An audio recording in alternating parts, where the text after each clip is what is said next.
morning all of you. So now we will look into one of the last solutions that we can do in this course on similarity methods, that is on thermal boundary layer with high speed flows.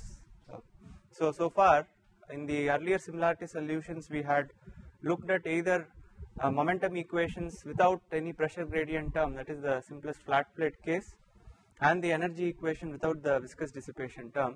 Also we had looked at some of the similarity solutions for flows with pressure gradient, okay, but still the energy equation was the same throughout in all of these configurations, you know.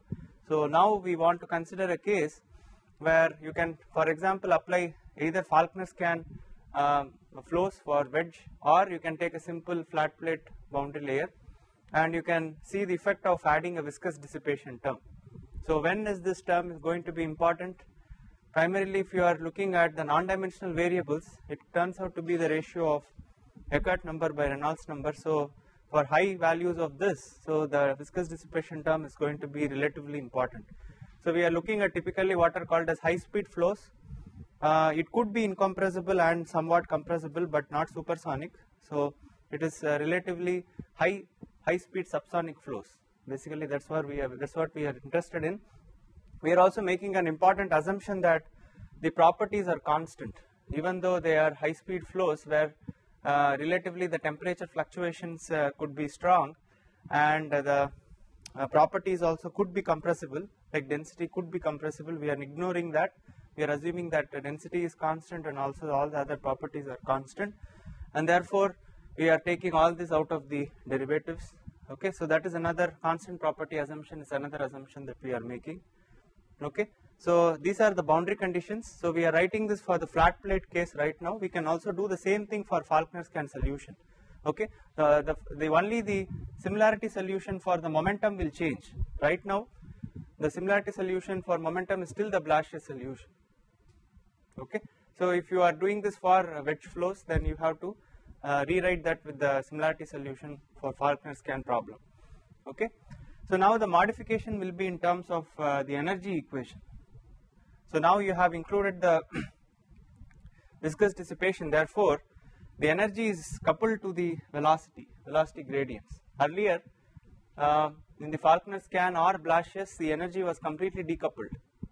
Okay, in the sense only once you solve this, you substitute the velocities and that's it. Here you also need the velocity gradients. Okay, so a little bit more coupling coming out, and these are the corresponding boundary conditions. For the flow it is very straightforward.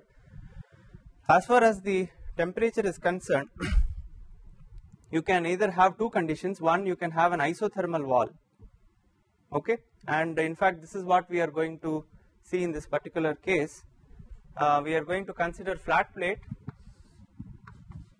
where the temperature at the wall is isothermal, it's constant, and you have a very high speed flow. You have your boundary layer development, delta and delta T. Now you are interested in this case when you include the viscous dissipation and with a isothermal wall, what will be the effect of including the viscous dissipation. Okay, so you can consider this problem into two sub problems. Since the energy equation is quasi linear, you can actually split this into two sub problems with two different boundary conditions. One problem is where you don't take the viscous dissipation term into account and then you assume purely isothermal wall. In the other, you take the viscous dissipation into account and you maintain an adiabatic wall. Okay, so in this case, even with an adiabatic boundary condition, you have heat transfer possible because of the viscous dissipation. Okay, so if you do that, of course the similarity solution for the flow is still the Blassius solution. Now if you substitute for the similarity variables for u and v and du by dy into the energy equation, and you don't write a non-dimensional form of temperature, you just retain the dimensional form. So this is the similarity ordinary differential equation for energy. So you now see, compared to the other case, the Falkner-Scan or the flat plate case, you have now this additional term coming from the viscous dissipation. Okay, if this term was not there, it will reduce to your earlier more simpler form. And now this can be subjected to either of these boundary conditions depending on the case. So what I am saying is, rather than solving this directly, so there is one more way of doing it. You can directly solve it, I mean you can define a theta which is t minus t wall by t infinity minus t wall. Okay, plug it in, you can divide throughout by t infinity minus t wall, and you can define this as your Eckert number, u infinity square by Cp t wall minus t infinity is your Eckert number. So in that case you will find a non-dimensional form of this.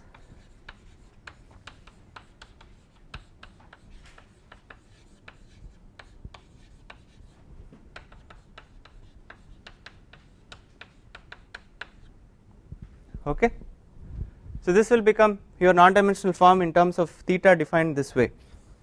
Of course you can solve this by shooting technique just like any other ODE that you had seen before, and you can get the solution for theta, but we are not simply interested only in getting the temperature profile or the slope of the temperature in this case at the wall, but we are more interested also in knowing what happens if you put an adiabatic boundary condition at the wall, and what will be the value of this adiabatic temperature.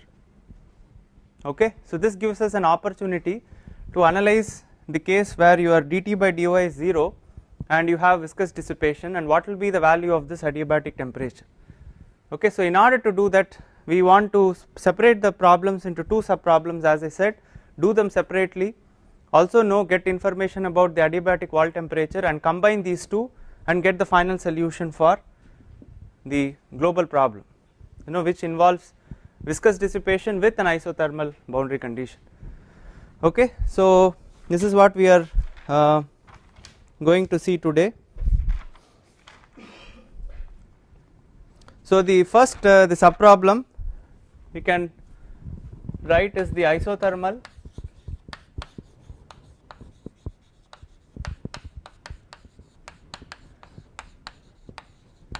flat plate without viscous dissipation. That is your case A that I have drawn on the figure. Okay, so if you have a simple profile like this, now that means you don't include the viscous dissipation. This is nothing but the Polhausen's similarity solution. Okay, so there you define your theta the same way that I have defined here, t minus t wall by t infinity minus t wall, and you substitute in your energy equation without the viscous dissipation, you write the Polhausen's equation, which is nothing but the left hand side term of this. So this is d square theta by d eta square plus half PRF into d theta by d eta equal to 0, subject to boundary condition that at eta equal to 0, what, theta equal to 0 and eta going to infinity, theta equal to 1. Okay, so this is your solution which you have already done, you have solved by shooting technique or whatever. And now the second part of the solution, so this is one problem which you have considered. What will be the second problem? So one, we have split this into two solutions. One, so this is now without viscous dissipation with isothermal wall. The other should be including viscous dissipation but adiabatic boundary condition. Okay, so this is adiabatic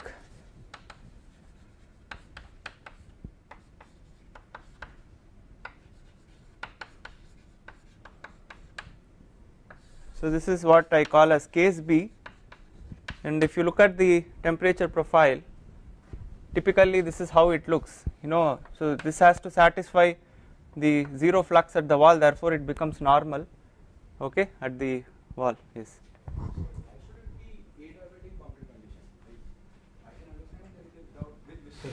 But why particularly adiabatic boundary condition? You are okay. So what we are trying to say, you can solve this equation as it is.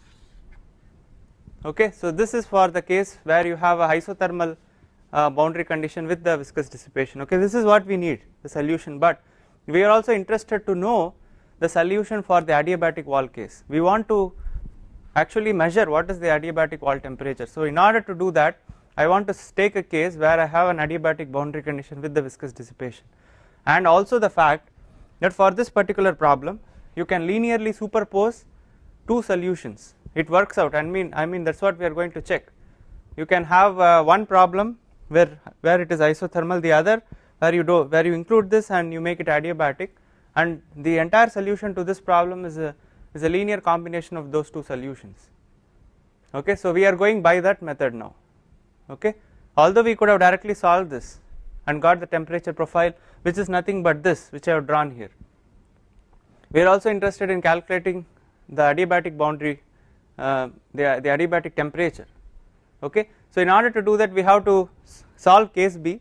Now it is also possible that you can solve case A, case B separately and keep it, and you can linearly combine and get the solution for this generic problem. So this is why I am doing this way. Okay, so assume that you have two solutions, one for isothermal case, the other for adiabatic case. Okay, you can combine them directly. We will see how we are going to combine it, and that will give your case which is your generic case, isothermal wall with viscous dissipation. Okay, otherwise you could have directly solved this equation by shooting method.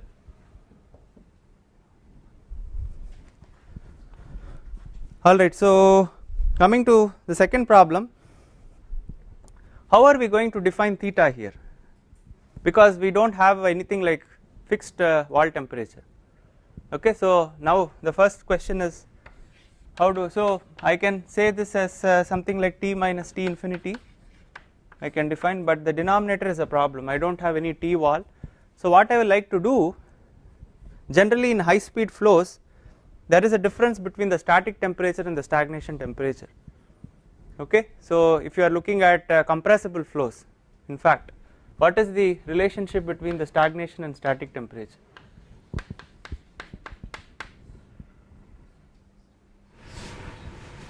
V square by 2 Okay, so of course at low speed flows the velocities are so small that you can neglect this, and therefore you can approximately say your static and stagnation temperatures are same, but high speed flows you cannot do that. Okay, so I am going to call something like my delta T, which is your say T naught minus T, and you can say dimensionless quantity will be something like U infinity square by 2 Cp. So this is the delta T that I am going to use to scale this. Okay, so this is what I am going to, how I am going to scale my theta, and of course what I am going to do is I am going to define theta which is different from this theta, because this is the isothermal theta. So I am going to define the notation A for adiabatic boundary condition. Okay, so I am going to substitute now for TA into this and write in terms of theta.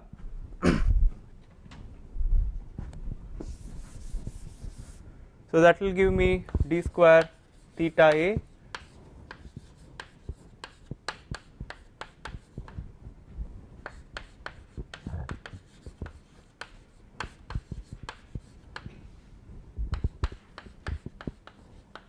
So you have U infinity square by Cp, and when you substitute there is a U infinity square by 2 Cp.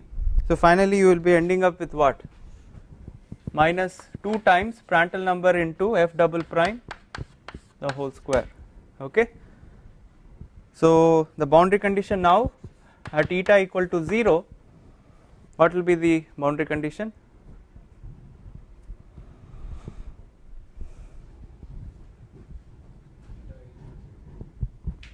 Theta equal to 0. Why? Why it should be 0? Your gradient of, yeah, so d theta A by d eta should be equal to 0, and your eta going to infinity is equal to 0.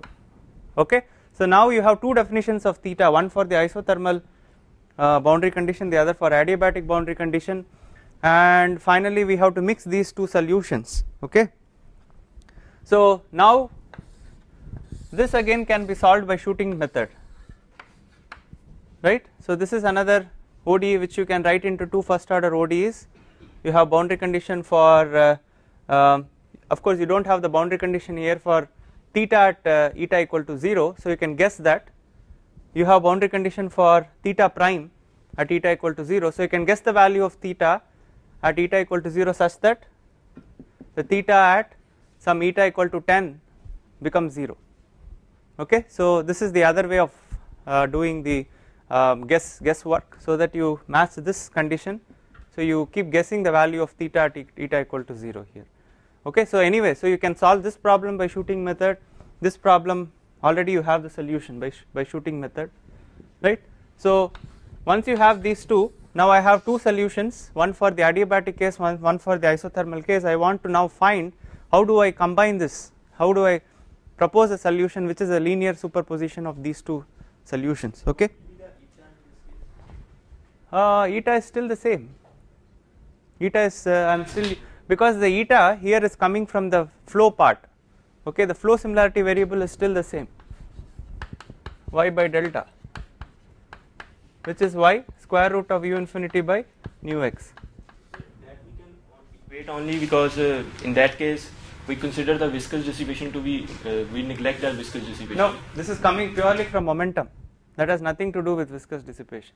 Viscous dissipation is affecting only the energy. Okay, as I said, the momentum part is still your Blashes equation. Okay, so the same thing applies, the same similarity variable is put into the energy. So in Olafson case we consider that theta is equal to u by u infinity. Yes. So No, that is only possible if viscous dissipation is neglected. No, then you wouldn't have been able to derive a similarity variable, similarity solution here. See, the fact that you are able to reach a similarity equation shows that this is the right similarity variable. Okay, what I meant by when that was the way when Polhausen guessed that he could derive a similarity equation for energy. Okay, because he found for Prandtl number 1 u by u infinity is exactly equal to theta, and both the equations are similar, but that doesn't mean that Prandtl number greater than 1, okay, the form of eta will be different. No, he used the same eta only, and he found that it still gives a similarity equation. So here also when you put all your eta, finally it comes to this, which is still a similarity equation. Okay, so therefore the energy equation doesn't care much about the eta. So the same eta what you use for the momentum is still retained here. This is your boundary layer similarity variable, that's it. Okay, once again if you go for different kinds of flows, like say free shear flows, there will be a different similarity variable. Okay, so there you will be defining something like y by ym by 2 in the case of jets. Okay, so that is your jet half width. So this is your maximum velocity, somewhere you get half of the maximum velocity, and corresponding to that is your ym by 2. So you use that to non-dimensionalize your y. Okay, so in different kinds of flows, as far as boundary layer flow is concerned, this is the similarity variable, that's it. Okay.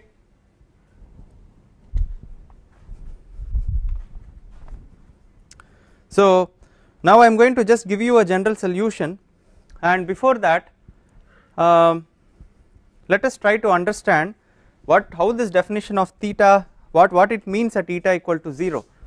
So at eta equal to 0, okay, so I can calculate the value of TA at the wall. Okay, that is nothing but what? The adiabatic wall temperature, right? So that is my TA wall minus T infinity will be equal to theta A at eta equal to 0 times u infinity square by 2 Cp. Okay, so this is how I can calculate my dimensional value of adiabatic wall temperature once I know the value of theta A at eta equal to 0. And how this value come? By guesswork. Okay, so you keep iteratively guessing the value of theta, and still it matches this, and that final value is your theta at eta equal to 0. So this factor is also called as a recovery factor. although this is a non-dimensional temperature, okay, this relates basically your dynamic head to the adiabatic wall temperature. So this is also called as the recovery factor. Okay, so what you have defined as a stagnation temperature is what? Something like say T infinity plus U infinity square by 2 Cp. Now T adiabatic wall is T infinity plus some factor times this. Okay, so it is not equal to 1, okay, but less than 1. So that factor is called recovery factor.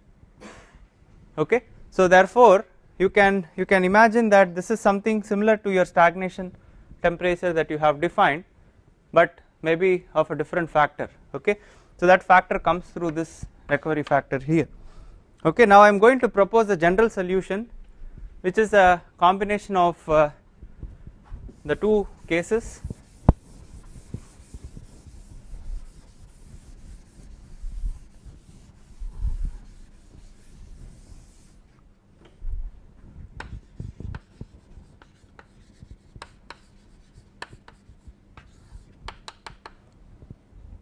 So I am going to define T as a function of eta minus T infinity.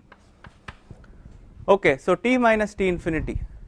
Now already for the case B, T minus T infinity is defined as theta A into U infinity square by 2 Cp. That is one part of the solution. Okay. Now I want to blend these two solutions. There is a linear combination I want to propose. So this is one solution. Now here I have defined theta as T minus T wall by T infinity minus T wall. So if I want to get to the form of T minus T infinity, then I will say this is 1 minus theta. Okay, 1 minus theta into T infinity minus T wall, or so if I say 1 minus theta, it becomes T minus T, 1 minus theta will be what? T minus T infinity by T wall minus T infinity, is that right? The signs will flip. Okay, so therefore I can just write this T minus T infinity as 1 minus theta into T wall minus T infinity. Okay, so this can be written as T wall minus T infinity into 1 minus theta. Okay, still this is not a linear combination because I have just simply added it. Okay, so I have to propose some factor, some constant, which gives a weightage for this part of the solution and this part of the solution. So this is a relative weightage. I am giving a weightage of 1 for this, corresponding to that what is the weightage to this. Okay, it can be less than 1, it can be greater than 1. So this is your final form of the general solution. Okay, so what you are saying is your general solution is a linear combination of these two solutions. And how do you know that this is the correct one? So you can simply substitute this back into this equation number 1, and you will check that it satisfies that equation. That means this is the right combination. Okay, so I am not going to do that, you can do that yourself and check. Simply substitute this and you will get you can group into two forms. Okay, so one form will be of this, which is already satisfied by itself. Okay, the other form will be this, which is also satisfied. Okay, so those two will be perfectly satisfying the ODE. So this solution satisfies equation 1. Okay, I want you to just check that. So therefore this is the right solution. Now one more thing, already when we propose this solution, we have satisfied the boundary condition that it eta going to infinity T equal to T infinity. Okay, because the way that we have defined my theta, so at large values T will become T infinity and this will become 1 here, and here the value of theta becomes 0. So this naturally satisfies the boundary condition that this is this. Okay, but still I have not clearly specified the wall boundary condition here. Okay, so this constant can be determined by satisfying the boundary condition at the wall. Okay, so to calculate C,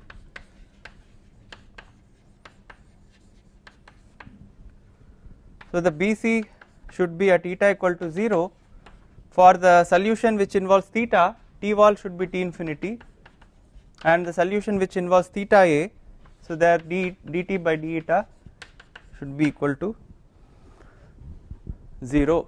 Okay, so if you can you substitute this boundary condition and tell me what will be the expression for C? So T at eta equal to 0 minus T infinity. Okay, so this is nothing but what? T at eta equal to 0 is what? T wall. Okay, that is a fixed boundary condition. So T wall minus T infinity will be equal to C into T wall minus T infinity into what will be theta at y equal to 0, right? Therefore this will be just 1 plus u infinity square by 2 Cp into theta A at eta equal to 0. Okay, now from this definition, theta A at eta equal to 0 into this is nothing but Ta wall minus T infinity. Okay.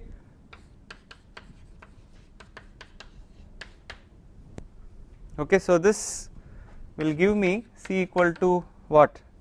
1 minus, so I can just take this common, so this will be 1 minus C plus is equal to this, so C will be 1 minus Ta wall minus T infinity divided by T wall minus T infinity. Okay, or I can rewrite this as C is equal to T wall minus T adiabatic wall by T wall minus T infinity. Okay, so now that I have determined C, now the solution is now complete. Okay, so once I find two separate solutions, one for theta, one for theta A, I found out the constant factor which combines this linearly. Okay, so therefore I can write my final solution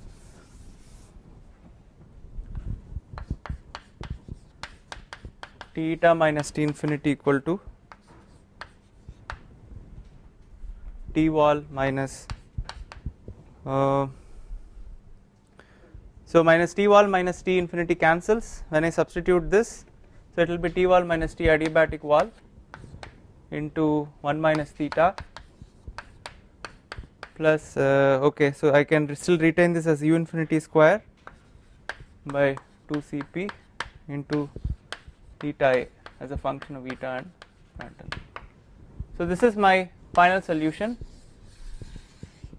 Okay, I can also go one more step, I can non-dimensionalize this with T minus T infinity by T wall minus T infinity. Okay, so I can divide throughout by T wall minus T infinity, so that I get a final expression for non-dimensional temperature.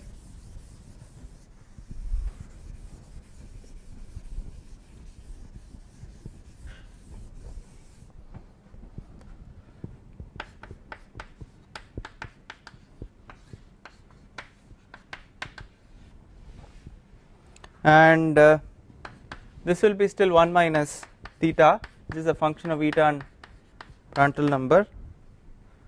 Now this will be, I can write this as, if I divide it by T wall minus T infinity, this will be u infinity square by Cp T wall minus T infinity is Eckert number. So Eckert number by 2 into theta A. Now this part coming to T wall minus T adiabatic wall by T wall minus T infinity. Okay, so that can be written as, you can just check 1 minus theta A at eta equal to 0 into Eckert number by 2. Okay, because theta A and into Eckert number that is basically this term. Eckert number is u infinity square Cp delta T into this. Okay, so that will be T adiabatic wall minus T infinity. So you can say 1 minus this divided by T wall minus T infinity will give you this final. You can just check that. Okay, so this is your final non-dimensional solution.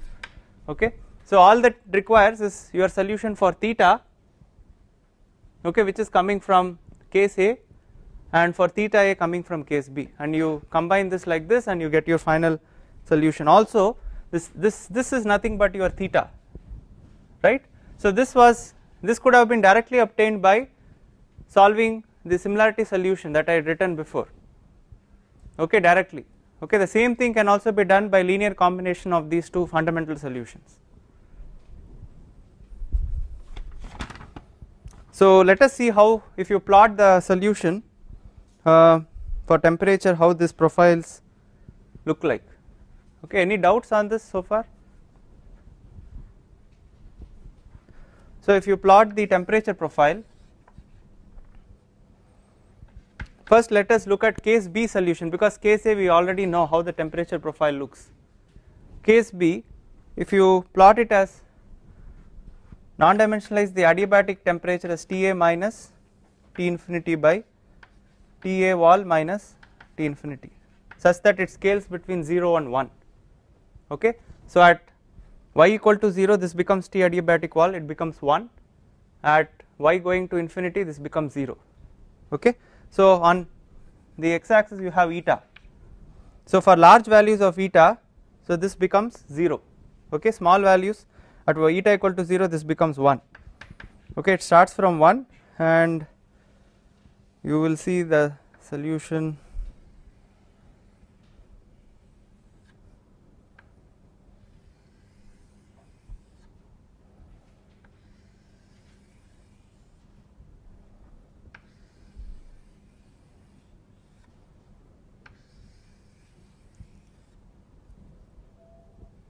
So this is with increasing Prandtl number, your slope at the wall keeps increasing.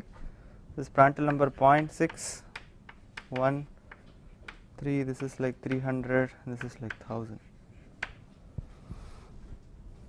Okay, so this is your case B solution.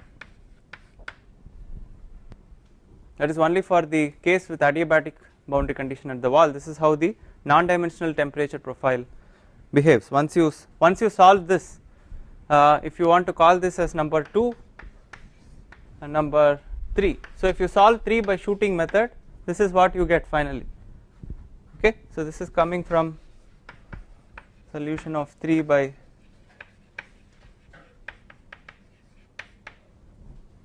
now for the general solution for this, the combination of these two solutions, if you can plot for a given value of Prandtl number, that is my T of eta minus by T wall minus T infinity, okay, as a function of eta. This will also be between 0 and 1, and this will show a behavior something like this.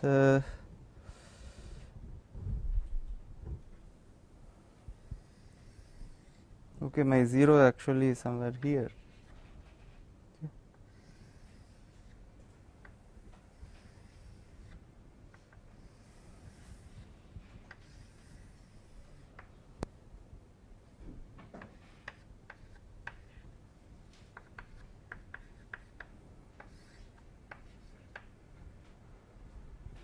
This is for different values of Eckert number into theta A, theta equal to 0. This corresponds to a heated plate.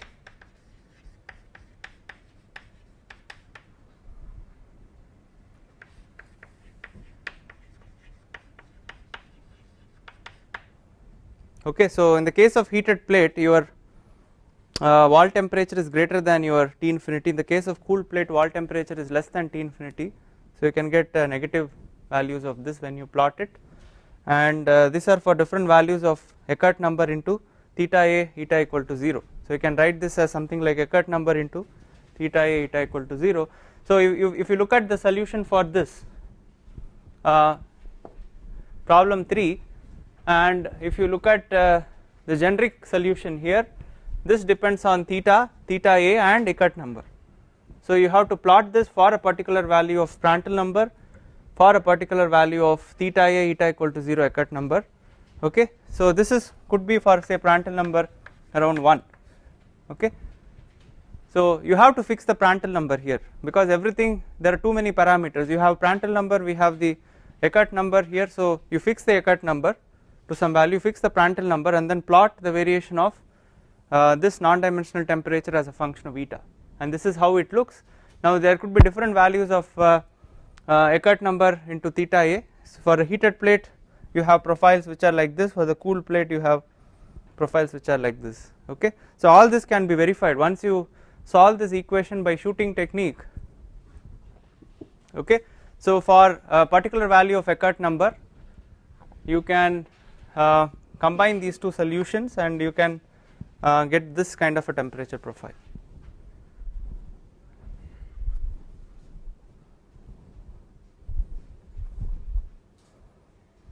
Okay, so finally we are interested in the calculation of heat transfer coefficients. We will see how that can be obtained. So if you are confused about the definition of this, your Eckert number into theta A at eta equal to 0 is nothing but your T adiabatic wall minus T infinity by T wall minus T infinity. Okay, so because this is your TA wall minus T infinity, so this should be Eckert number is again u infinity square by Cp into T wall minus T infinity. So this should lead to some non-dimensional form of temperature like this. Okay, so for different values of this you are plotting this if you are not clear about how the Eckert number comes into picture. Okay, so that is how the adiabatic wall temperature enters here through the Eckert number times this. Now let me also write down the form of heat flux.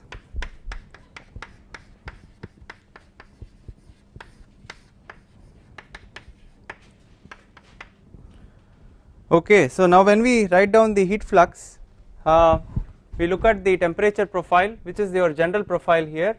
So therefore I have to differentiate it with respect to the general profile. So this will be minus k. First you can write this as d theta minus d theta by d eta. So minus and minus will get cancelled here. So this will be k into T wall minus T adiabatic wall into d theta by d eta into d eta by dy. This is at eta equal to 0.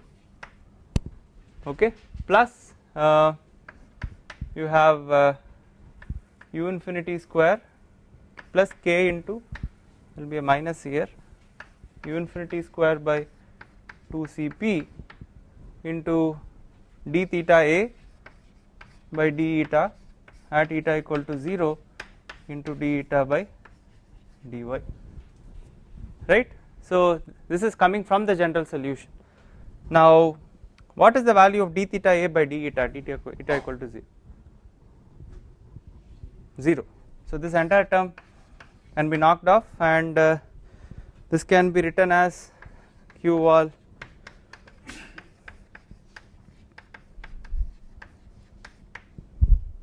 into d eta by dy is square root of u infinity by mu x, okay, into theta prime at eta equal to 0. Okay, now once you determine the value of theta prime at eta equal to 0, that is for the Polhausen's condition.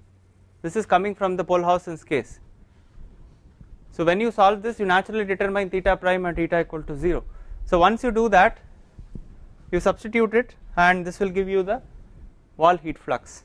Alright, so we have already done that. Okay, if you can perhaps recollect,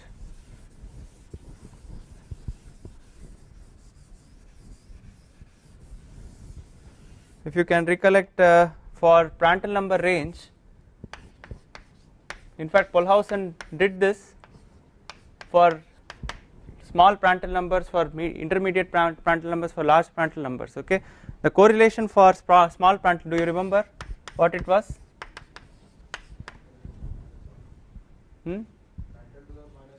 Minus half, not for small Prandtl, for intermediate Prandtl number I am asking. Okay, so that was 0.332 Prandtl number raised to the power 1 by 3.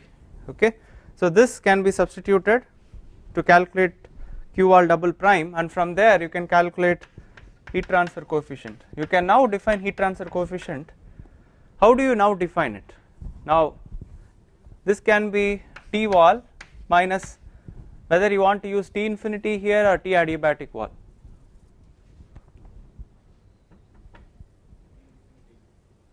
T infinity. Why? Because if you look at this form right here, if you had defined based on T wall minus T adiabatic wall, this will get cancelled straight away. Okay, so therefore we would like to define my heat transfer coefficient based on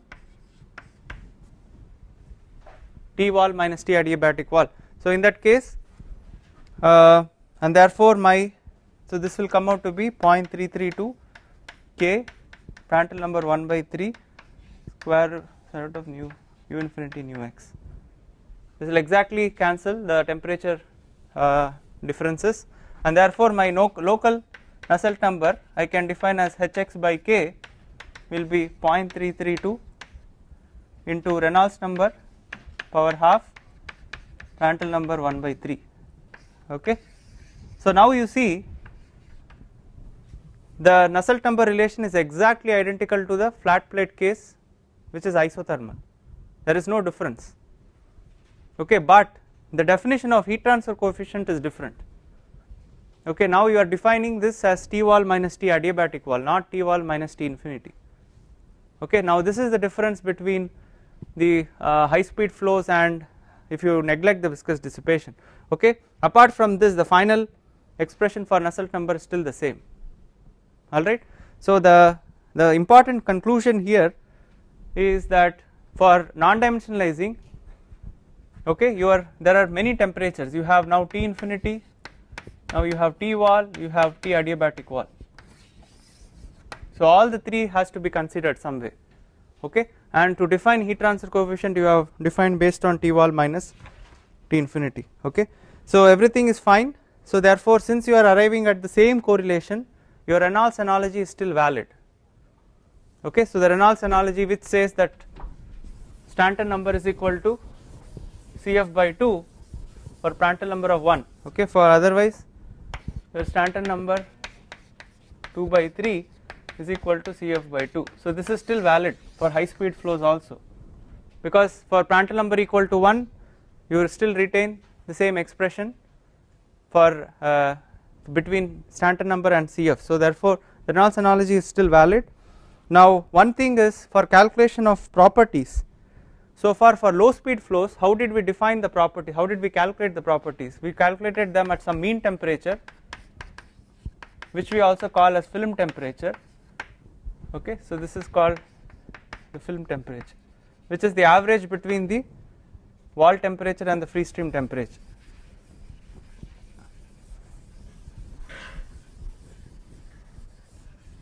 Okay, so if you can also extend this and write like T infinity plus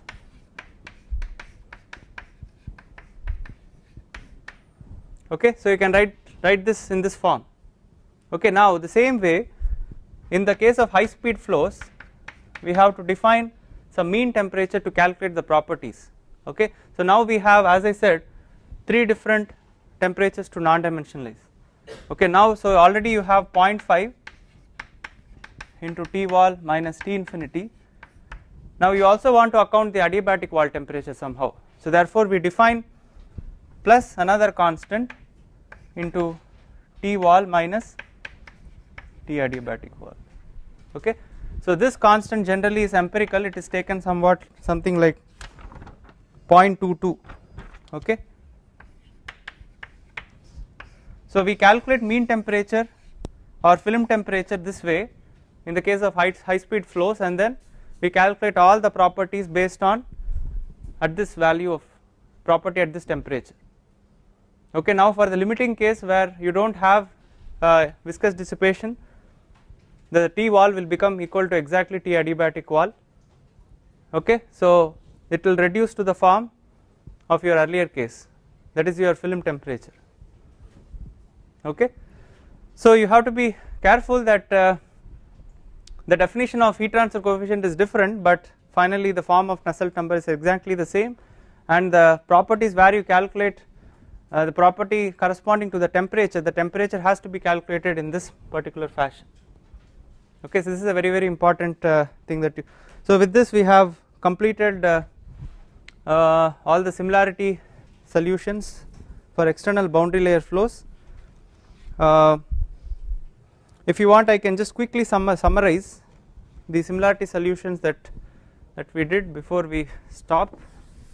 Okay, so summary of similarity solutions, just 2 more minutes.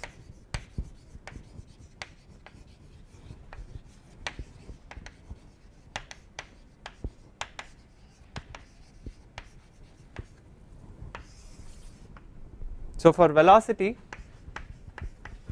I am just writing the global similarity solution, which is nothing but the Falkner scan. From there all the other special cases can be derived. So for the Falkner scan you have f triple prime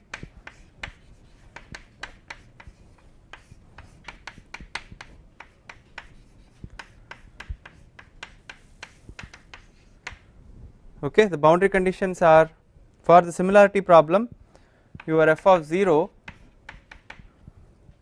f prime of 0 should be 0, f prime at infinity should be equal to 1.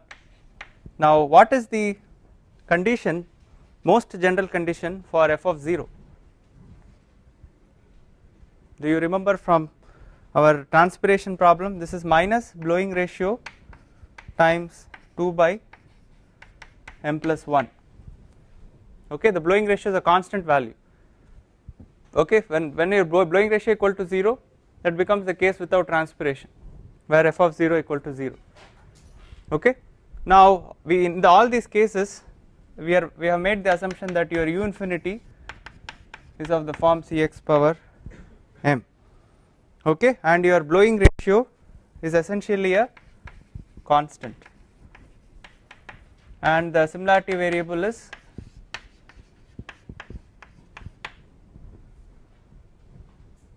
right. So these are some of the assumptions under which you get a similarity solution. Once you get it, you can calculate your skin friction coefficient as 2 times f double prime of 0 divided by square root of local Reynolds number. So same way for temperature, the most general similarity solution is theta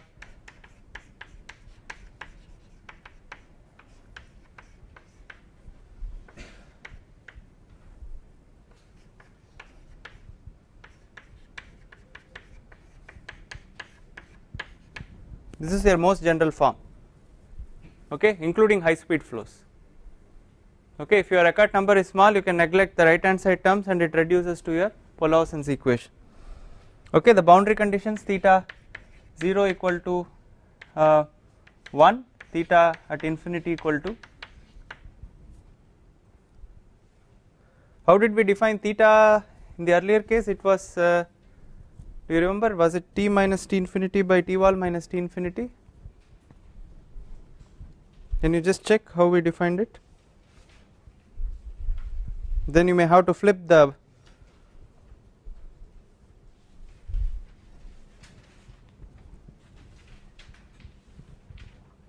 for the general problem.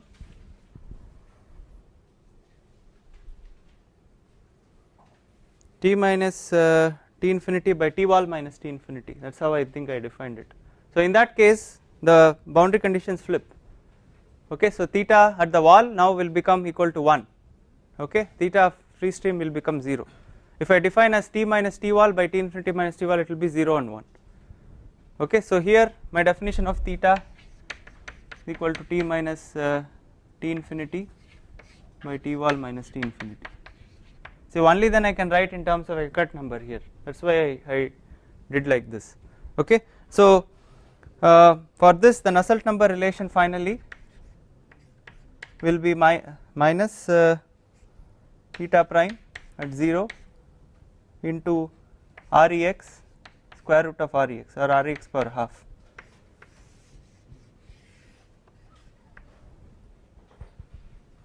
Okay, so these are the most general similarity solutions. Of course, for particular cases we have derived, and also we have derived for the general case from which we can get those specific cases. So we will stop here today, and in the next class we will look at the integral method solution.